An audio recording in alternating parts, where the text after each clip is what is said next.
vamos a hablar de entornos protectores, vamos a hablar de buen trato, pero vamos a hablar también de ámbito educativo, ¿no? Vamos a hablar de servicios sociales, vamos a hablar de muchas cosas que para nosotros tienen mucho que ver con el lema que os pongo ahí arriba, ¿no? Para mí hoy la ponencia, o lo que vamos a hablar aquí, porque luego si tenemos la oportunidad de seguir compartiendo experiencias y cosas, pues creo que puede ser interesante, ¿no? Yo vengo del ámbito educativo, tuve varias vidas, una de ellas tuvo que ver con el ámbito educativo, así que voy a contar muchas cosas que tienen que ver con el ámbito educativo y siempre me parece una oportunidad estupenda para contar cosas que me han venido bien a mí, pero que creo que han venido bien también a otras personas que me han acompañado en todo ese camino, ¿no? Y antes de seguir adelante, pues digamos, unos pequeños tips sobre cosas que nos parecen especialmente importantes, ¿no? Aunque os cueste creerlo, yo una vez fui joven y fui arrogante, ¿no? Y esto, que no es una canción de Loquillo, pero podría serlo, ¿no? Ha sido la realidad, porque yo empecé precisamente trabajando en aquello que en su día se llamaba escuelas de padres. Luego se llamó escuelas de padres y de madres, y ahora sabemos que hablamos de competencias parentales, ¿no?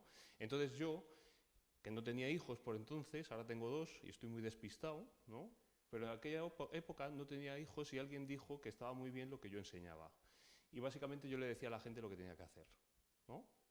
Y los padres terminaban saliendo mucho más culpabilizados que como entraron, ¿no? Y eso me lo aplico ahora mismo, a mí. Es decir, en aquel entonces yo estaba ahí, ¿no? Contaba cosas, ahora estoy desde otro punto de vista, desde otro lado de la mesa, podría contar otras muchas distintas, pero creo que tiene mucho que ver también con entender cuál es nuestro rol y dónde estamos, ¿no? Después, como soy una persona muy leída, como podéis ver, pues conocí a Séneca, ¿no? Y entonces Séneca decía cosas como esta. Es decir, cuando te cruces con alguien, trátalo bien. ¿Por qué? Porque está viviendo su propia batalla. Y tú no tienes ni idea de qué batalla está viviendo, ¿no? Esto tiene que ver con el maltrato, tiene que ver con la violencia, tiene que ver con cuántos chavales dentro del ámbito educativo, ¿no? Les etiquetamos como conflictivos, disruptivos, bla, bla, bla, bla, bla, bla. Normalmente etiquetas todas malas, ¿no? Y a lo mejor están viviendo su propia batalla y no tenemos ni idea de qué es lo que está pasando ahí, ¿no? Así que pensamos un poco en qué rol queríamos jugar en todo esto, ¿no? Y nos dimos cuenta de que no se trataba tanto de decirle a la gente qué tenía que hacer, sino de aplicar el principio de Arquímedes, ¿no? Y ser precisamente ese punto de apoyo. Ya sabéis que Arquímedes, ¿no?, decía, dame un punto de apoyo y seré capaz de mover el mundo. Pues nosotros queremos contribuir precisamente a ser ese pequeño punto de apoyo, pero tan grande, ¿no? Hay otro concepto, otro par de conceptos que me interesa tocar porque creo que están muy relacionados con el enfoque de buen trato y de cuidado mutuo que nosotros queremos traer aquí hoy, ¿no? Hay un concepto que se llama wabi-sabi, ¿no? Hay algunos restaurantes japoneses que se llaman así, ¿no?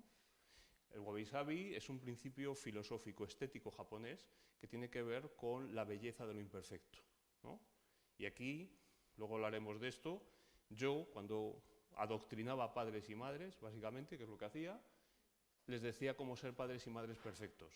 Y como no eran capaces de serlo, y yo tampoco, nos sentíamos mal por ello, ¿no?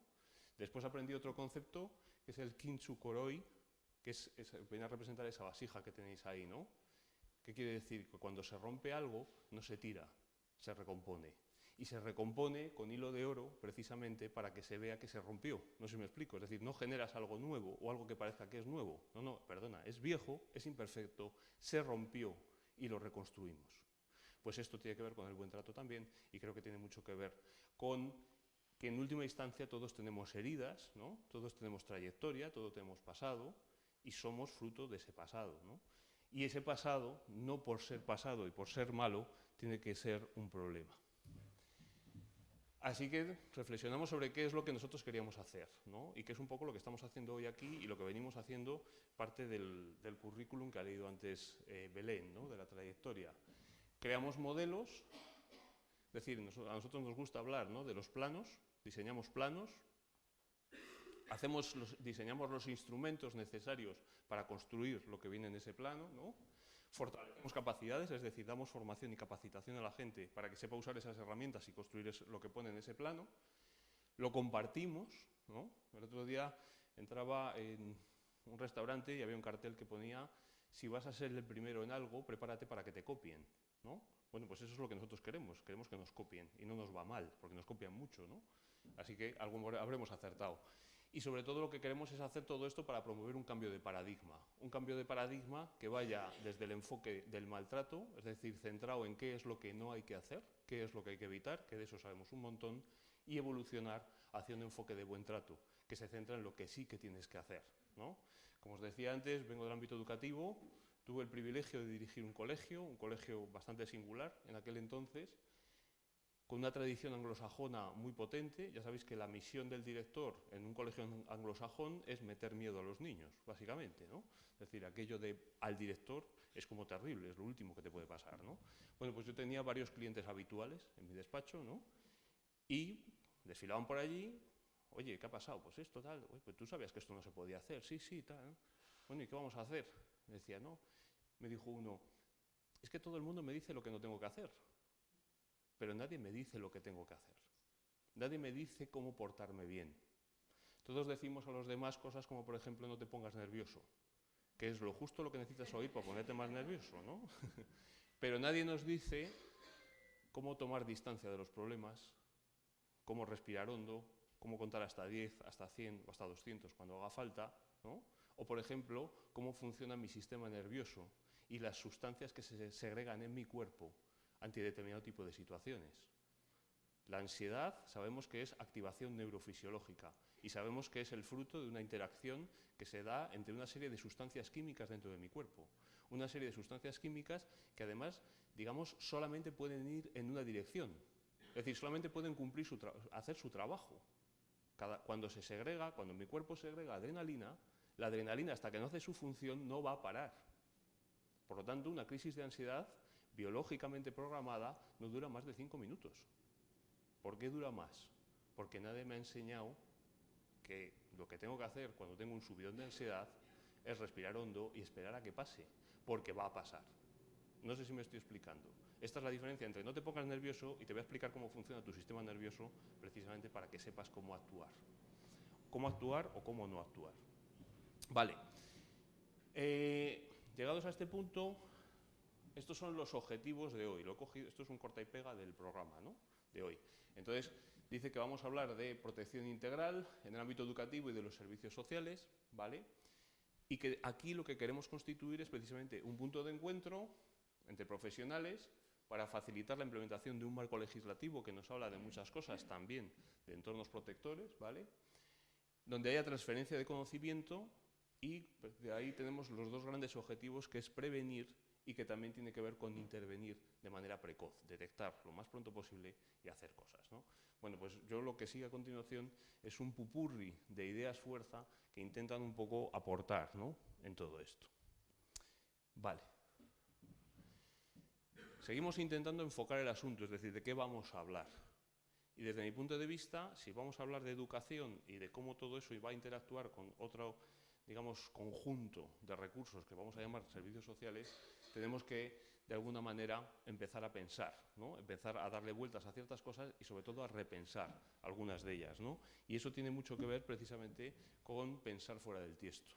Es decir, cuando estamos hablando de disrupción, estamos hablando de dar saltos cualitativos. Y creo que estamos ya en el momento de dar el salto cualitativo. ¿Por qué? Porque no podemos permitirnos el lujo de seguir perdiendo el tiempo, como lo estamos haciendo. Vamos a hablar de algunas cosas de estas y creo que además muchas de esas también ya las conocéis. Cuando titulaba esta ponencia Pasar el testigo, me preguntaba, ¿no?, esto mismo. Es decir, ¿estamos preparando a la siguiente generación para hacerse cargo de lo que les viene encima? Y creo que eso tiene mucho que ver con maltrato, con buen trato, con dignidad y con cuidado mutuo. Porque para mí la gran palabra clave en este momento es si estamos preparando a la gente para afrontar la adversidad. Y no porque el contexto que venga a partir de ahora vaya a ser especialmente adverso. Si preguntásemos a nuestros abuelos, aquello sí que era un contexto adverso, ¿no? Había mucha gente que pasaba hambre, había mucha carencia, había muchos problemas, etcétera, etcétera. Sin embargo, de alguna manera da la sensación de que estamos creando jaulas de oro donde sobreprotegemos a los niños y no les ayudamos a enfrentarse a la adversidad. Por eso nosotros hablamos de entornos protectores y no hablamos de entornos seguros. Para nosotros, cuando tú dices esto es un entorno seguro, quiere decir que aquí no va a pasar nada. Y todos los que estamos aquí sabemos que hay altas probabilidades de que pase algo. Y que hay que proteger, hay que intentar evitar que pasen cosas malas, pero sobre todo hay que capacitar a la gente para que sea capaz de enfrentar esas situaciones cuando suceden esas cosas malas, ¿no? Por lo tanto, el afrontamiento de la adversidad para mí es fundamental. Vale.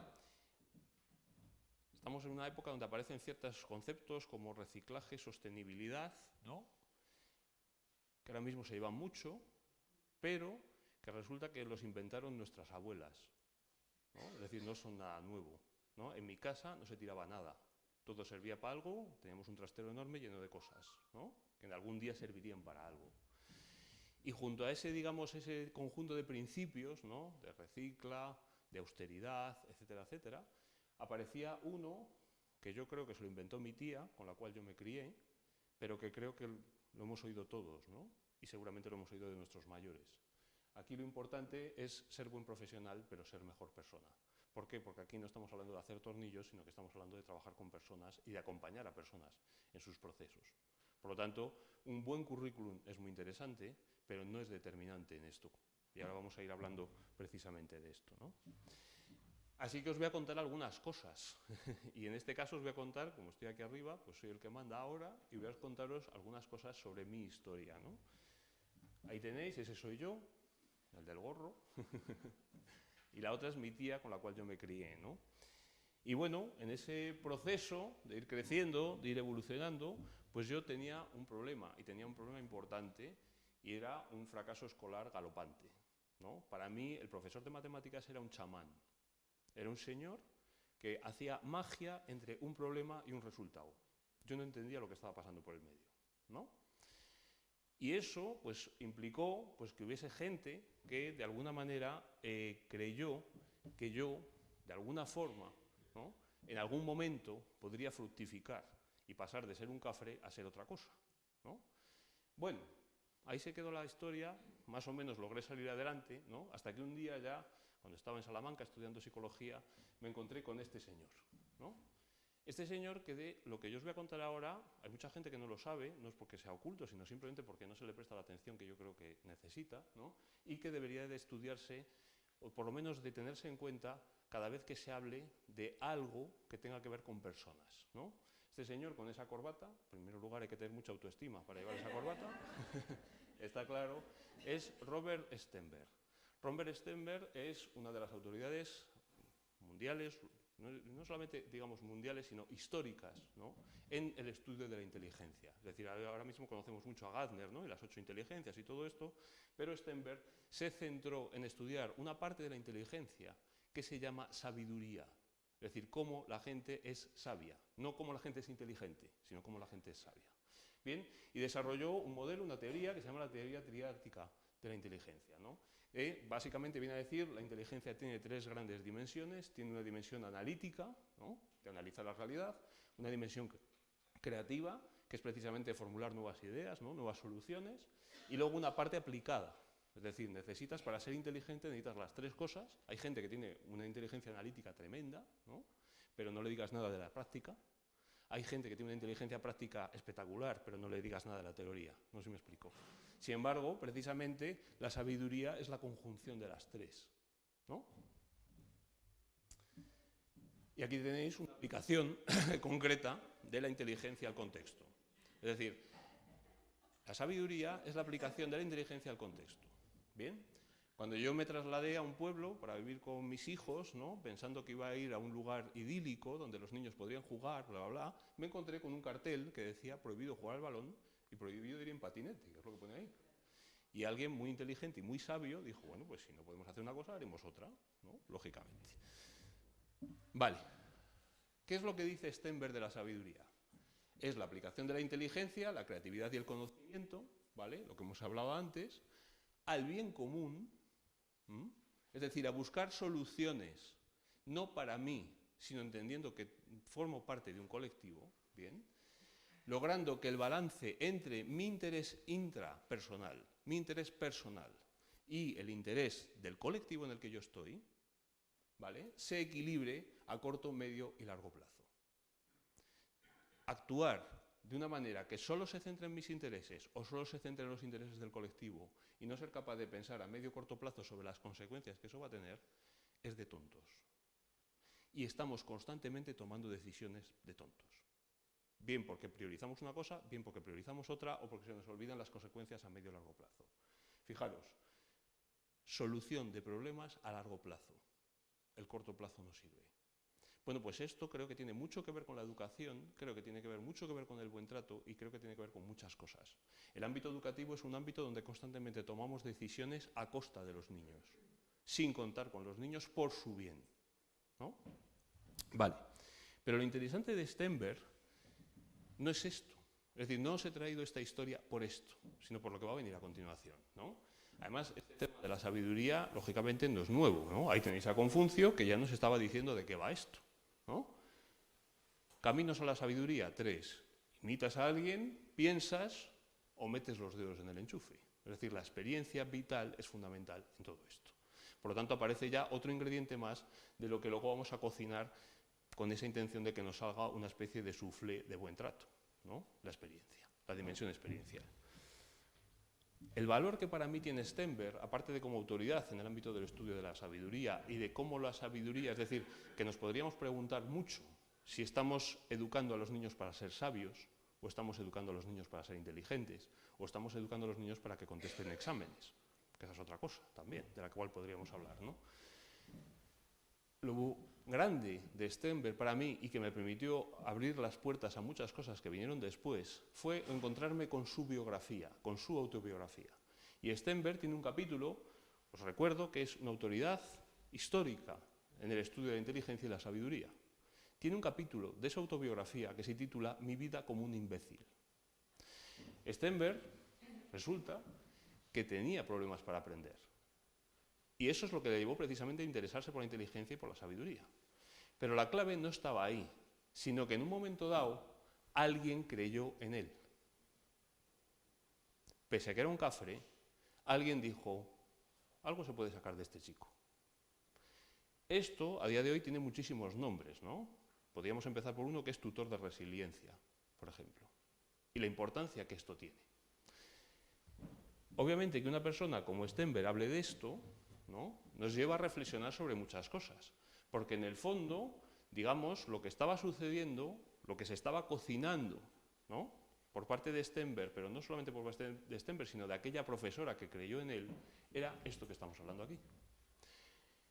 Si de alguna manera yo genero una dinámica de apego seguro, es decir, de reconocer al otro, de ver en el otro que no es un cafre, que es un ser humano, que tiene potencial, que puede aprender, que puede sacar cosas de ahí, que puede ser feliz, es decir, no lo aparto. Tengo esa mirada amorosa de la cual habla, ¿no?, las dinámicas de afecto, afectivas, positivas. Si presento una adhesión incondicional hacia ese alguien, lo cual no quiere decir que esté de acuerdo con lo que dice o con lo que haga. Simplemente creo en ti y creo que tú puedes dar más. Porque ahí aparece el efecto Pigmalión, generar una expectativa positiva respecto a ti. Ya sabes que si quieres que tu hijo sea tonto, trátale como si fuera tonto. Si quieres que tu hijo sea listo, trátale como si es listo. Básicamente, esto tiene que ver con cuál es tu potencial, cuál es tu capacidad. Sabemos también, no me voy a liar hoy a hablar de neurociencia, pero sabemos que la neurociencia ya nos está diciendo que el efecto Pigmalión tiene un potencial tremendo. Es más, las neuronas crecen en situaciones de esfuerzo.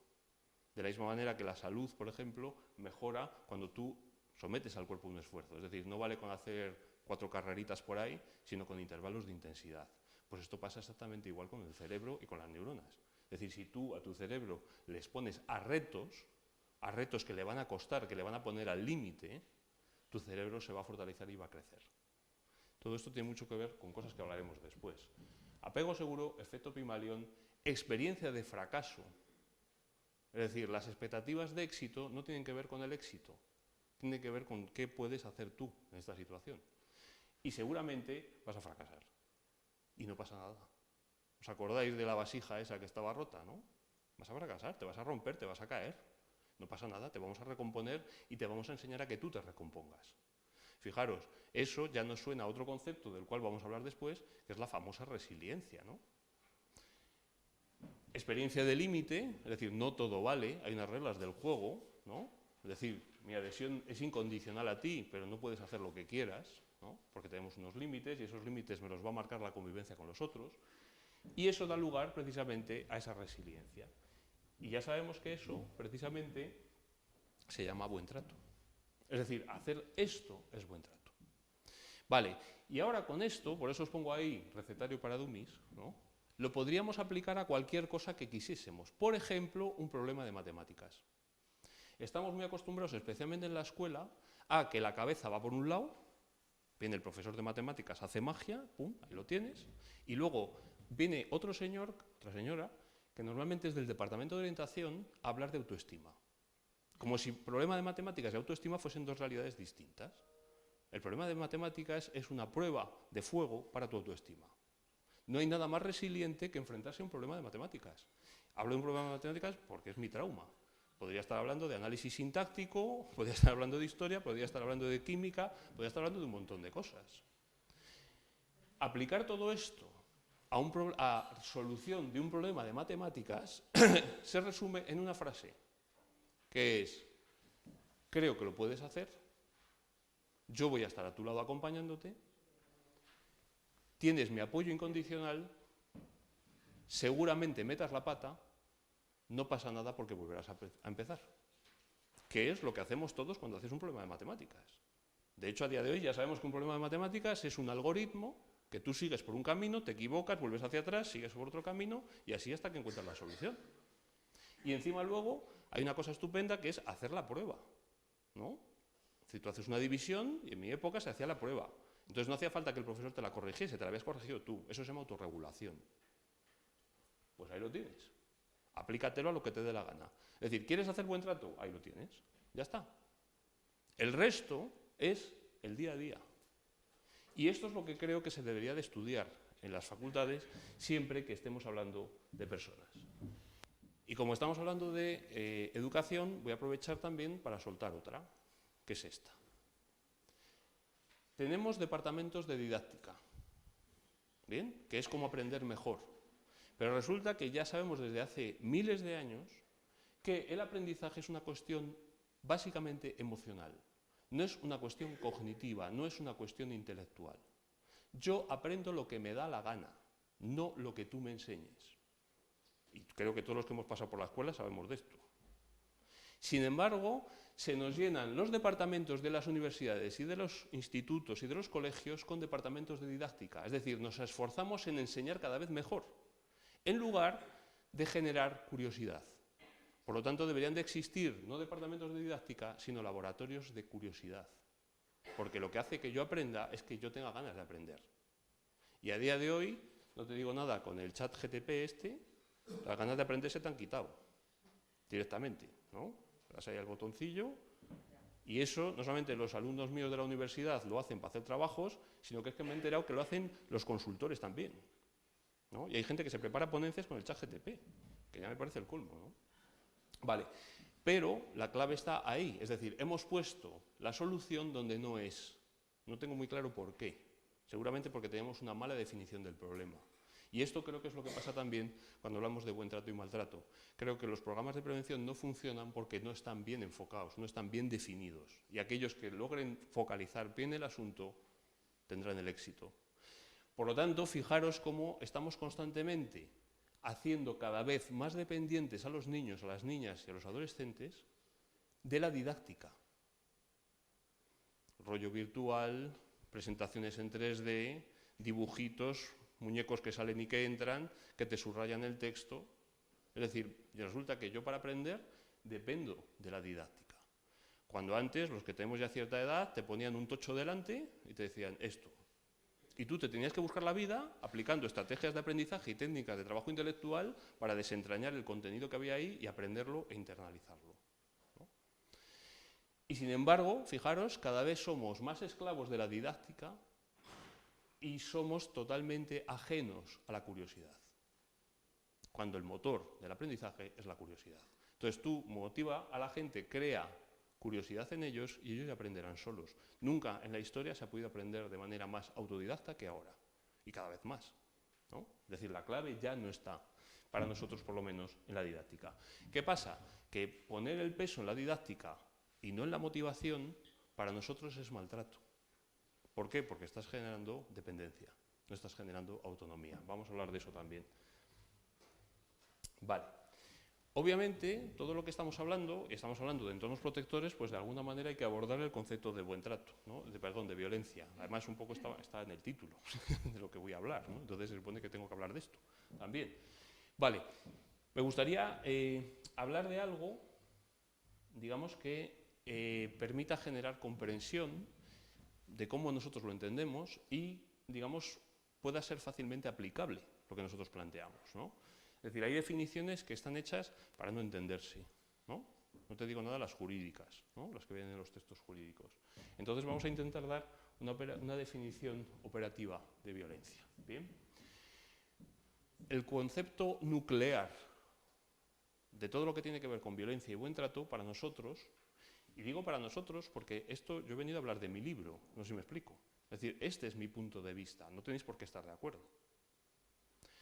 El objetivo nuestro es, recordad, ser ese pequeño punto de apoyo que permita generar un cambio, ¿no? Pero somos uno de tantos inputs, uno de tantas fuentes de información, ¿no? Nosotros lo que intentamos es generar una reflexión sobre todo esto que nos vaya a dar una relectura de algunas cosas, ¿no? Entonces, ¿qué es la dignidad? La dignidad, que es un concepto que está como bastante depauperado, ¿no? Es reconocer al otro como ser humano. Y como ser humano válido, ¿no? Esto, si hiciésemos una traspolación desde el plano de la ética al plano de la psicología, estaríamos hablando básicamente de apego seguro. Es decir, el apego seguro es esto, es reconocer la dignidad del otro. Y porque precisamente reconozco tu dignidad, pasan cosas, ¿no? Como por ejemplo que estoy obligado a tratarte bien. ¿Por qué? Porque eres digno, ¿no? El buen trato también tiene que ver precisamente con que si yo te quiero bien a ti, voy a querer no tu felicidad. La felicidad es una cuestión intraindividual, es de la piel para adentro. Yo no puedo construir tu felicidad, la tienes que construir tú. Sin embargo, si yo me esfuerzo en construir tu felicidad, seguramente te estoy manipulando y seguramente te estoy maltratando, ¿no? Para nosotros el buen trato pasa precisamente por qué es lo que tú haces para garantizar la mayor cota de autonomía del otro. Da igual que sea un discapacitado, da igual que sea una víctima de trata, da igual sus circunstancias. Hasta qué punto tú puedes ayudar a que el otro sea autónomo, ¿no? A la que el otro precisamente tome las decisiones que mejor le convienen. Vale, por lo tanto, como eres digno, tengo que tratarte bien. Pero es que resulta que eso está muy bien, pero es que también hay que reconocerse vulnerable. No siempre voy a poder cuidar de mí mismo.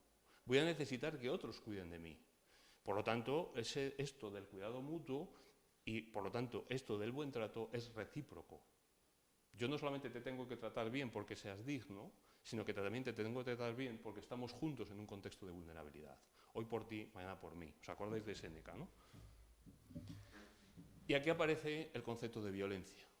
La violencia para nosotros tiene más que ver, no con lo que tú haces, sino con crear un contexto libre de maltrato, ¿no? Es decir, cuando hablamos de violencia estamos todo el rato pensando en el ojo morado, en el abuso sexual, en un montón de cosas, ¿no? Para nosotros eso es violencia, está claro. Pero la ausencia de los otros tres también es violencia. La ausencia de cuidado mutuo, de buen trato y de reconocimiento de la dignidad del otro es violencia.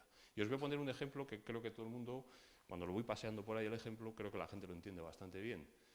Hay una serie nefasta que se llama El juego del calamar, que creo que hemos visto un montón, ¿no? Vale. ¿Qué es lo que pasa ahí? Pues hay un juego, ¿no? Hay unos señores que son obligados a jugar el juego, bueno, no queda muy claro, pero ¿qué es lo que hacen? Obviamente es un juego violento, ¿no?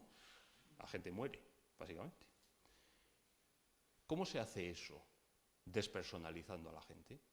Le quito la cara y le pongo una máscara. Le quito la ropa y le pongo un mono unificado. Le quito el nombre y le pongo un número. Por lo tanto, ¿qué acabo de hacer? Lo acabo de cosificar. Lo acabo de transformar en una cosa que está a mi servicio, lógicamente, ¿no? Y esto pasa en todas las dinámicas de violencia. Tú, para poder agredir a otro, tienes que quitarle su dignidad, así de claro, tienes que despersonalizarlo. Para agredir a otro, obviamente no le tienes que tratar bien, y para agredir a otro, obviamente no hay reciprocidad. El maltrato es unidireccional, ¿no? Por lo tanto, la ausencia de esto para nosotros es violencia. Y además aparece otra cosa en esto del juego del calamar que tocaremos también después, que nos preocupa especialmente, y es que, como a mí me parece una serie nefasta, voy a hacer spoiler, alguien monta ese juego porque se aburre. Es decir, la legitimación de la violencia como entretenimiento. Y eso se llama socialización de la violencia. A día de hoy la violencia es ubicua, es una constante, hasta el punto que no se percibe. Y hasta el punto que no solamente no se percibe, sino que encima se ha transformado en un estilo de interacción, los estilos de interacción violentos. Y eso forma una parte importante del núcleo, ¿no?, de lo que ahora mismo estamos gestando, ¿no? Vale, estos 4 elementos críticos para nosotros, con el tema de para entender la violencia, ¿no? Obviamente hay como 2 ejes que se están interseccionando aquí. Hay un eje de autonomía, es decir, yo y mi dignidad, tú me tienes que tratar bien a mí, ¿vale? ¿Para qué? Para que yo logre mi autonomía, logre ser consciente de mí mismo, logre tomar las mejores decisiones para mí, en el contexto en el que estoy, lógicamente, y en las circunstancias en las que me encuentro, pero también se intersecciona con la codependencia. Es decir, yo, precisamente para lograr esa autonomía, ese desarrollo pleno de mis capacidades, de mis competencias, de mis potencialidades, dependo de los demás. Dependo de que me ayuden a generar un contexto libre de violencia y dependo precisamente de que me cuiden cuando yo no puedo, ¿vale? Obviamente, como es recíproco, yo ya me encargaré de cuidar a alguien cuando me toque. Y eso es lo que da el espacio de convivencia. Por lo tanto, para nosotros, cuando desde el ámbito educativo se habla de los famosos planes de convivencia, hay un montón de problemas. Uno de ellos es que se entiende que esto de la convivencia es para los niños. La convivencia es 360 grados o no es convivencia. La convivencia es de los adultos también. ¿Cómo vamos a enseñar? Os voy a poner un ejemplo del otro día. Es fenomenal, el aprendizaje cooperativo. Digo, vale, estupendo, pero ¿el aprendizaje cooperativo para quién? No, para los niños, ¿para quién va a ser? Digo, ¿y entre los profesores? No, entre los profesores no. Si quieres generar el aprendizaje cooperativo, empieza por cooperar tú. Y miras a ver de qué se trata, porque a lo mejor resulta que la cooperación es otra cosa, ¿no? De la misma manera que cuando dices, no, violencia entre iguales. ¿Quién? No, los niños. Y los adultos no. Entre los profesores en el claustro no hay violencia entre iguales. Así, ¿no? Trabajamos con una organización que se dedica al ocio y tiempo libre, internacionalmente conocida. Cuando hicimos el mapa de riesgos, el riesgo número 1 que apareció, dicho por ellos, no dicho por nosotros, era el mal rollo que había entre sus monitores. Métete en un club deportivo y ya lo hablaremos, ¿no?, de esto. Por lo tanto, la convivencia precisamente tiene que ver con todo eso. ¿Quieres crear un contexto de convivencia? Vale, empieza a hablar de dignidad, buen trato, cuidado mutuo y violencia. Eso es lo que entendemos nosotros. Empieza a hablar de cómo se compagina o cómo se conjuga, mejor dicho, tu autonomía con la codependencia. Y si os dais cuenta, en el centro, siempre en la intersección, está el buen trato. Y luego, obviamente, ahí os pongo cómo se gestiona el conflicto y la discrepancia. Es decir, un entorno de convivencia no es un entorno ajeno al conflicto. No es un entorno ajeno a la discrepancia, ¿no? Ejemplo, en nuestro colegio potenciamos la creatividad. Ahora, al disruptivo en el aula, le mandamos para casa castigado. Al que dice, yo no estoy de acuerdo, da su opinión o dice no, resulta que está mal visto, porque es un tocanarices, ¿no? Al que dice, creo que este problema se podría enfocar de otra manera, es un tío problemático. O aquel que no es capaz de estar 15 minutos tranquilo sentado, es una bomba de relojería. A lo mejor lo que está mal diseñado es el modelo, el entorno, ¿no? En todos los sentidos. Podemos hablar mucho de ello, pero no me quiero liar más de la cuenta. Vale, seguimos hablando de esa definición de violencia, ¿vale? Vale, sabemos ya que en un extremo tenemos buen trato, por otro extremo tenemos el maltrato, ¿bien? Y normalmente el problema no está aquí. No está en la parte del maltrato. ¿Por qué? Porque básicamente tenemos una guía estupenda que se llama Código Penal. Es decir, el Código Penal dice que si te portas mal y haces una serie de cosas que no debes, te va a pasar algo malo, ¿no? Entonces, normalmente todo el mundo esto lo tiene muy claro. Es decir, lo que dice el Código Penal lo tiene muy claro.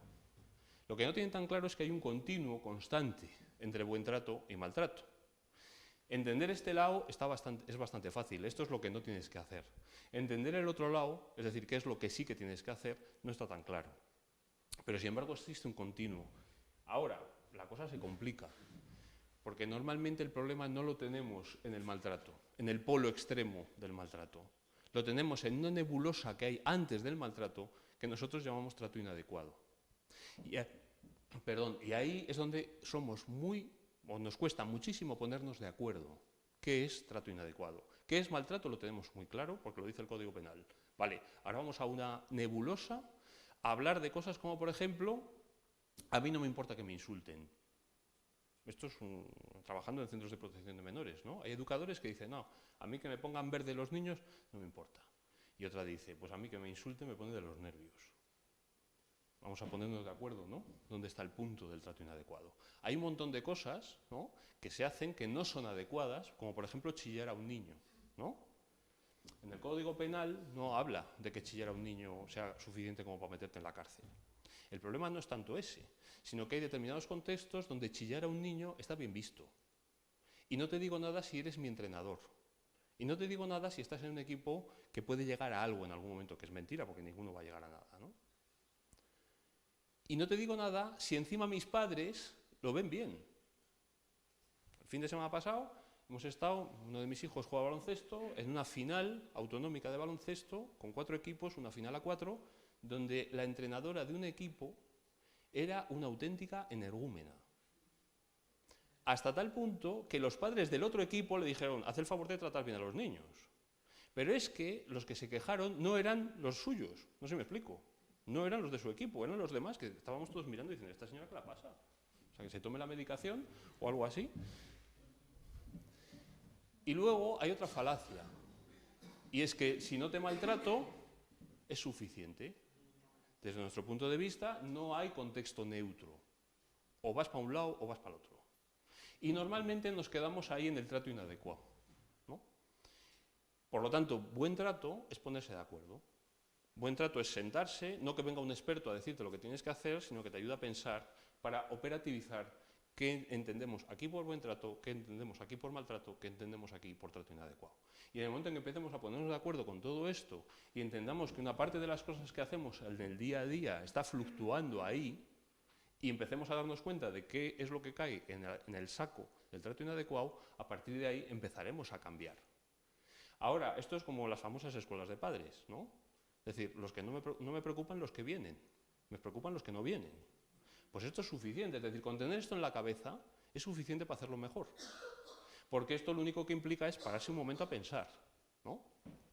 Vale, más cosas. Bueno, ¿cómo vamos de tiempo? Pues yo me lío hasta -4, ¿no? Vale. Bueno, entonces ya que hemos empezado hablando de violencia, pues ya vamos del todo para adelante, ¿no? No sé si sabéis que el tema de la violencia es muy gracioso, pasa con muchas cosas, ¿eh? Y es que no tiene una definición unívoca.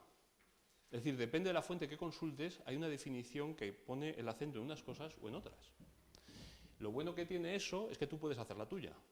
Como no hay unicidad, pues nosotros nos hemos inventado la nuestra y parece ser que no está mal porque no solamente la están recogiendo en muchos sitios, sino que encima tiene impacto en la LOPIBI. Ahora vamos a ver, ¿no? Para nosotros, ¿qué es la violencia? Pues la violencia es una conducta física, verbal o no verbal, puede ser una actitud también, ¿vale?, que se hace o se deja de hacer, y hasta aquí todo va bien, ¿no? Es una conducta que hace daño, pero por algún motivo todas las definiciones de maltrato piensan en que es algo que tú le haces a otro, no algo que tú te hagas a ti mismo. Y además la investigación ya nos está diciendo a día de hoy los vasos comunicantes tremendos que hay entre la violencia hacia adentro y la violencia hacia afuera. Es decir, es prácticamente imposible que haya violencia hacia afuera si no habrá habido primero hacia adentro. Vamos a hablar un poco de esto.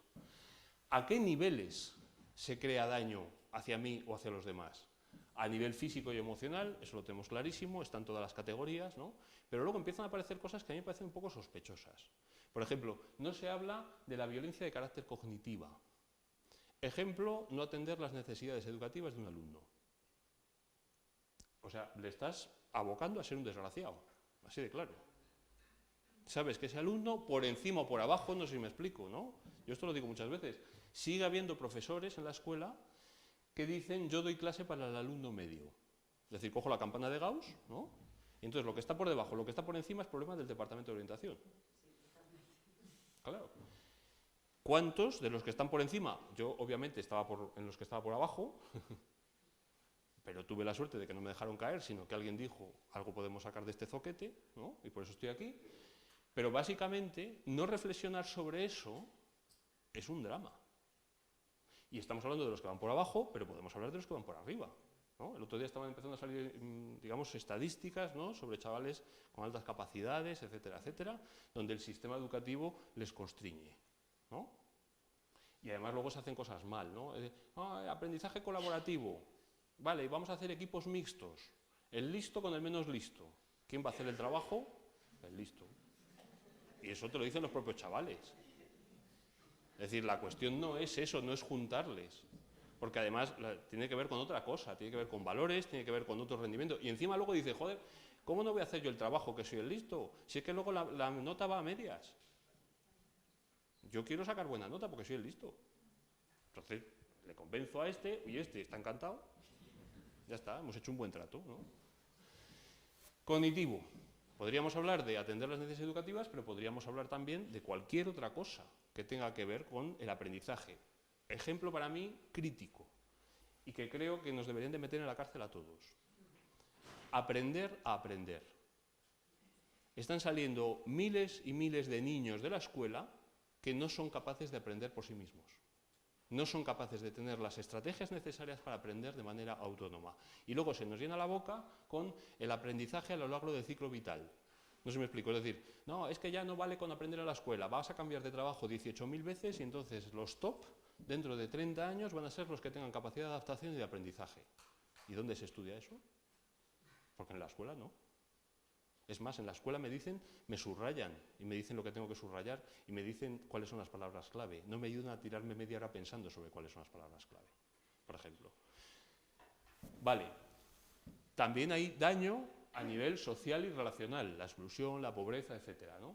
Pero para mí, siendo muy importante todo lo que acabo de decir, lógicamente, hay tres que no aparecen recogidos en ninguna definición de violencia y que me parecen especialmente graves. Uno es todo aquello que afecta al ejercicio de mis derechos básicos. ¿Bien? Esto suele aparecer en alguna definición por ahí, especialmente si viene de Naciones Unidas o del Comité de Derechos del Niño, ¿no? Pero bueno, derecho a la información.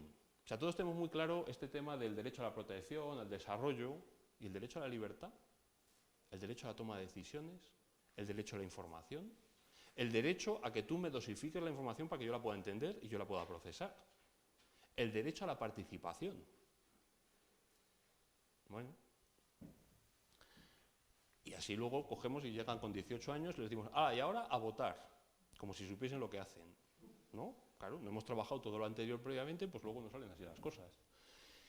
Pero también para nosotros es violencia todo aquello que afecta o que interfiere en el ejercicio de mis responsabilidades.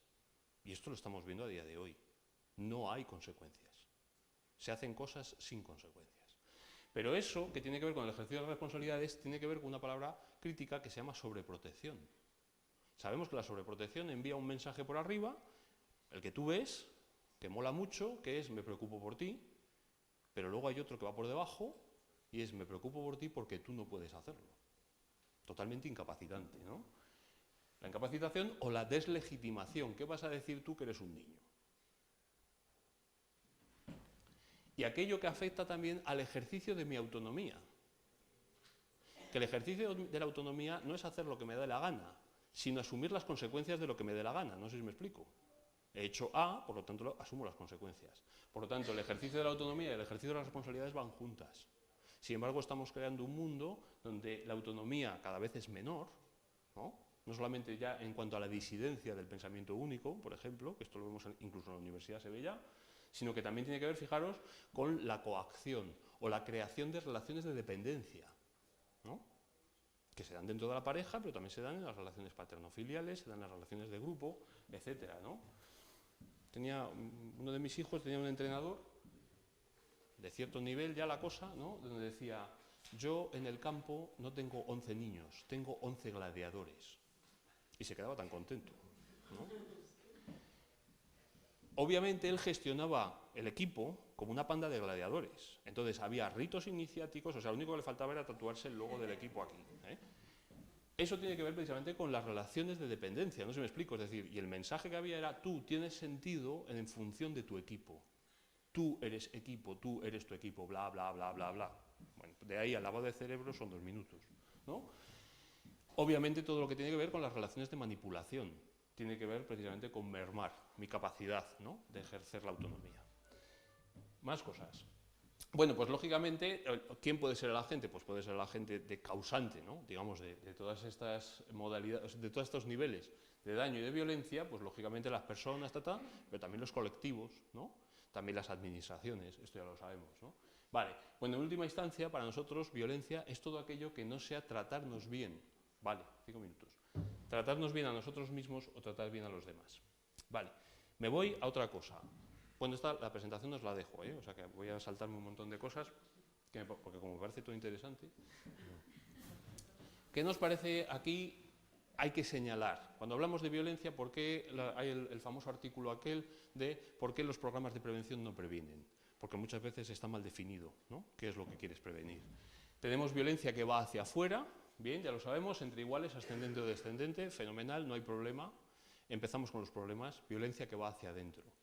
Esa violencia se llama violencia autoinfligida, autolesiones, trastornos interanalizantes, suicidio, trastornos de la conducta alimentaria, anorexia, bulimia, vigorexia. También tiene que ver precisamente con formas de pensar distorsionadas. ¿A qué suena todo esto? A salud mental. Un entorno de buen trato se preocupa por la salud mental. Y aquí voy a hacer un pequeño inciso porque ahora mismo estamos en una época un poco absurda, porque estamos en elecciones, ¿no?, y entonces salen políticos arrogándose cosas como, por ejemplo, yo he puesto encima de la mesa el tema de la salud mental. La salud mental lleva muchísimos años encima de la mesa, otra cosa es que se estuviese trabajando adecuadamente. Salud mental no es tener psicólogos en la escuela. Salud mental no es tener psicólogos clínicos disponibles. Salud mental es que yo no enferme. Eso es salud mental. No sé si me explico. Es decir, cuando tú llegas ya al clínico, vas tarde. Y el sistema va tarde. Es decir, la escuela lo que tiene que hacer es centrarse en cómo se trabaja esto. Cómo se trabaja la violencia contra uno mismo. Cómo se trabaja que tú no estés a gusto dentro de tu propia piel. Cómo se trabajan pensamientos distorsionados como, por ejemplo, tengo la culpa o debería de haber hecho algo que tanto daño nos hacen, ¿no? Luego lo vemos así rápidamente. Obviamente violencia estructural y luego la que más me preocupa a mí de todas, teniendo en cuenta que las anteriores también, es la violencia ambiental. Es decir, los problemas, o sea, lo que nosotros llamamos socialización en la violencia. Es decir, a día de hoy la violencia es ubicua, la violencia es constante, es una forma de interacción y está al alcance de cualquier pantalla. Y esto es un problema.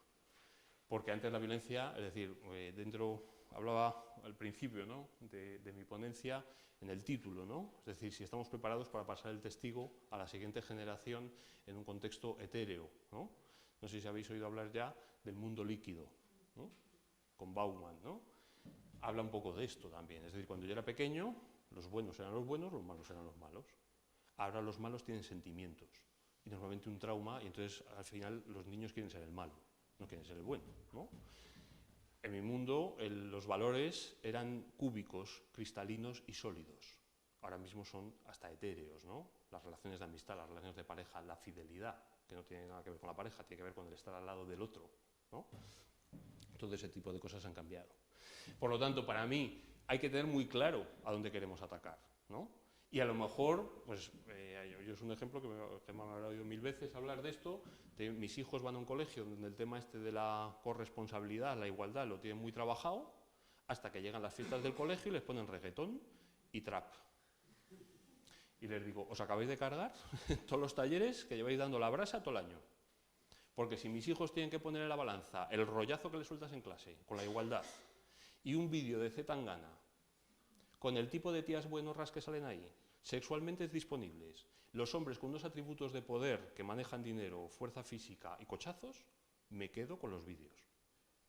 Esto es así. Por lo tanto, los procesos de socialización a la violencia, yo me acuerdo en mi época, yo fui de la primera promoción de psicopedagogos que hubo en España y se hablaba aquello de educación para el consumo, que básicamente era aprender a pensar, ¿no?, y a elegir mejor.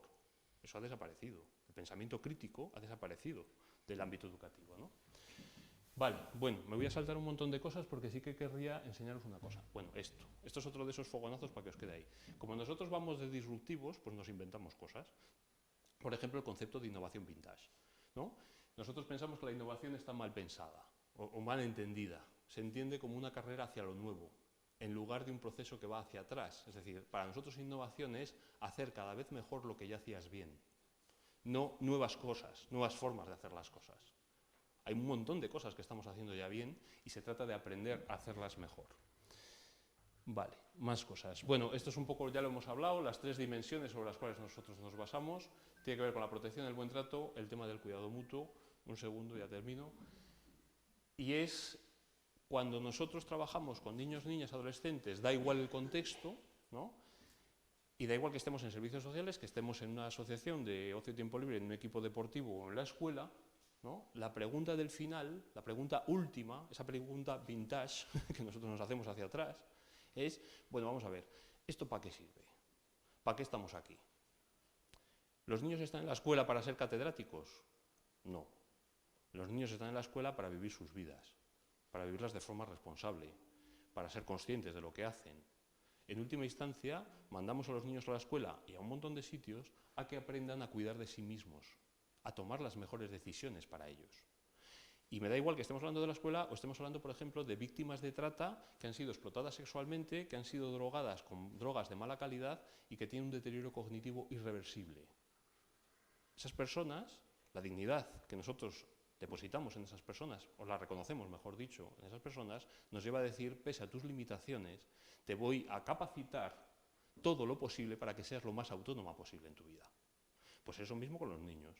Entonces, trabajamos con ellos para que apliquen las matemáticas en el día a día, para que vayan a hacer la compra, para que empleen el cálculo, para que empleen el razonamiento lógico-matemático, no para que sean catedráticos de matemáticas. Alguno saldrá. Y cuando tú estás en esa dinámica de capacitar a los demás para que aprendan a cuidar de sí mismos, te das cuenta de que de vez en cuando tienes que dejarte cuidar y por lo tanto tú puedes cuidar a otros también. Ahí aparece esa dimensión de reciprocidad. Y en última instancia, cuando sales de ahí y te vas al colectivo, aparece lo que nosotros llamamos la ciudadanía activa. Es decir, cuando tú te implicas en precisamente cuidar del entorno social, del entorno natural y del entorno virtual, ¿no? Eso es para nosotros, digamos, el final del camino. Bueno, hay una cosa, simplemente, bueno, es que me voy a liar mucho, pero es que no quiero, ¿no? Con esto.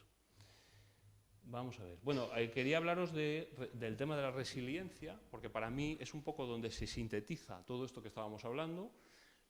Quedaros con el ejemplo del problema de matemáticas y cómo es una experiencia estupenda, ¿no?, para hablar de resiliencia y para generar esa resiliencia. Me gustaría hablaros del tutor de resiliencia, ¿vale?, pero que para mí se resume, ahí tenéis un montón de cosas que podéis leer, en esto. Es decir, cuando estamos hablando de que lo que queremos es trabajar con personas, da igual que estemos en un sistema de protección, como tal, digamos, con chavales en residencial, da igual que estemos en una asociación, da igual que estemos en la escuela, ¿no? En última instancia tenemos un problemón, y es que lo que queremos desarrollar en los chavales no se aprende, sino que se adquiere.